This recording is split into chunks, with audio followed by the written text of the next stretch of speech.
Amazon has a new female computer voice assistant, and her name is Alexa.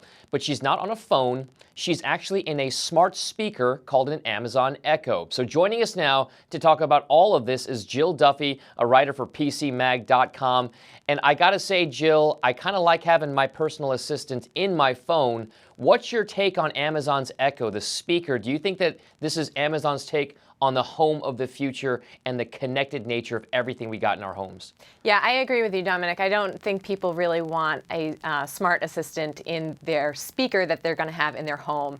The idea behind this is it is a Bluetooth speaker, so it can stream your music and play different, songs or podcasts or whatever you want. But it can also hear you if you say Alexa. So you give it that voice command, you ask it to maybe pull up the weather information or add some items to your Amazon shopping cart.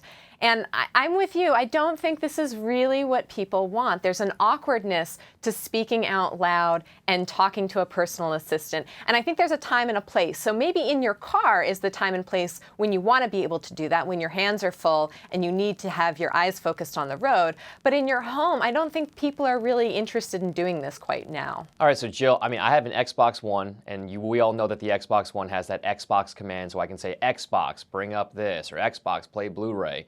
How does this Amazon Echo stack up against other personal assistant devices? I think about not just my Xbox, but I think about Siri on Apple. I think about Cortana. So how does this stack up to all of those guys? Yeah, so nobody's actually had the chance to test it yet. It was only announced today. I'm going to guess that it's going to be on par with Siri, Cortana, Google Now. A lot of these platforms have been developed for a long time, voice recognition platforms. They're pretty good. I can't imagine that Amazon's going to have one that's a clunker. So I think on that sense, I have a feeling it's going to work. It's going to work well. It's going to be a smooth experience. But the real question is, do people want to do it? So in the case of your Xbox, I'm curious to know if you actually use those voice commands or if you find it a little bit awkward and easier to use the kinds of systems that we have in place and that are more sort of socially acceptable, like using our phone as a remote control or sitting down to our computer for a moment. So I think it's really about that interaction.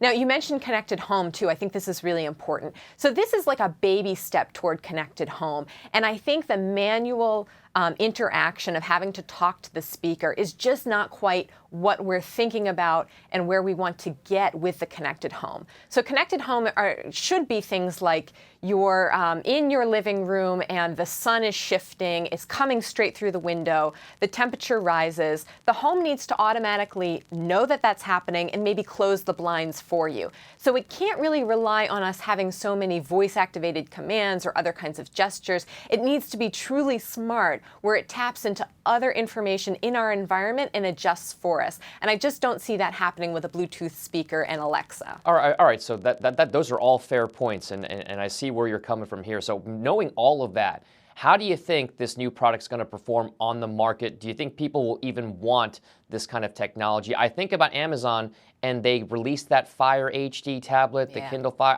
These are great products, but they just don't come with a lot of fanfare. The Fire phone may be a success in some small way, but not a raging one, right?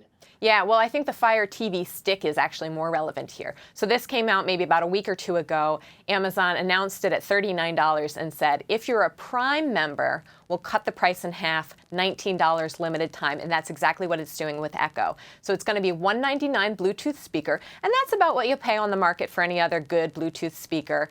But if you're a Prime member, limited time, request an invite, $99. So I think that's where they're going to make some inroads in the market. People are going to buy it because they're already Prime members. They're interested to see, what is this technology? What can it do for me? And they're going to buy it. These are already Amazon loyalists, though, so that price cut is going to be an attractive piece to them. But I think Amazon also knows they've already got them hooked. All right, so a captive audience with those Amazon Prime subscribers right now already. Thank you so much, Jill. That's Jill Duffy from PCMag.com.